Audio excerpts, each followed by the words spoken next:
L'histoire se répète. Les gouvernements essaient de contrôler les prix depuis des siècles. Mais, et si je vous disais que l'un des plus grands empires de l'histoire s'est effondré en partie à cause de ça? Et si je vous disais que les mêmes erreurs sont commises aujourd'hui?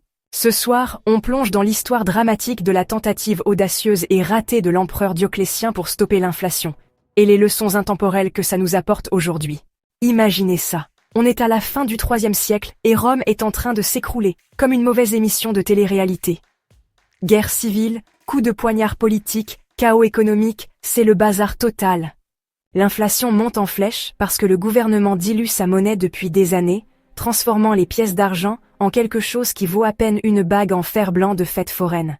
Les gens ne font plus confiance à l'argent, ils thésaurisent l'or comme des survivalistes paranoïaques et reviennent au bon vieux troc. Arrive Dioclétien, l'empereur avec un plan, ou du moins une tentative vraiment confiante. Il a de grandes réformes en tête. Restructurer l'empire, réorganiser l'armée, réparer l'économie. Et son coup de maître? Une loi qui fixe une limite stricte au prix de tout.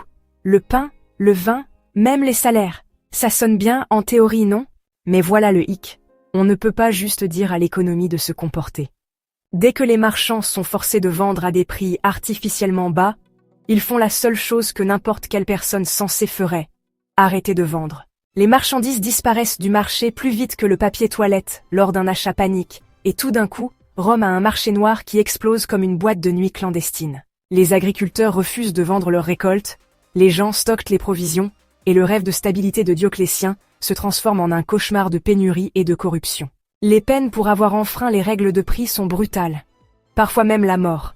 Mais l'application est presque impossible à travers un empire aussi vaste. Finalement, tout le monde ignore la loi. Et au moment où Dioclétien prend sa retraite, oui, il démissionne volontairement, un geste rare pour un empereur romain, l'édit est pratiquement abandonné. Ses successeurs réalisent que les contrôles des prix ne fonctionnent pas et introduisent une nouvelle pièce d'or, le solidus, ce qui aide à restaurer une certaine stabilité. Mais les problèmes économiques plus profonds de Rome? Ouais, ceux-là ne disparaissent jamais vraiment. Au moment où l'Empire romain d'Occident s'effondre au vieux siècle, l'inflation, les lourdes taxes et le déclin du commerce ont érodé ce qui était autrefois le plus grand empire du monde. La leçon ici? On ne peut pas simplement légiférer pour résoudre les problèmes économiques. Des lois médiévales sur le grain au contrôle moderne des loyers, les gouvernements ont essayé encore et encore de combattre l'offre et la demande d'un coup de stylo, pour voir l'histoire leur revenir en pleine figure. Mais les contrôles de prix ratés de Dioclétien nous ont laissé une chose sympa. Un registre historique de ce que les Romains ordinaires mangeaient, portaient et gagnaient. Donc au moins, son désastre économique a donné aux historiens des informations utiles. Je vous laisse en discuter dans les commentaires. Pensez-vous que les gouvernements d'aujourd'hui font les mêmes erreurs que Dioclétien? Dites-moi ce que vous en pensez. Vous pouvez nous soutenir en vous abonnant si ce n'est pas déjà fait.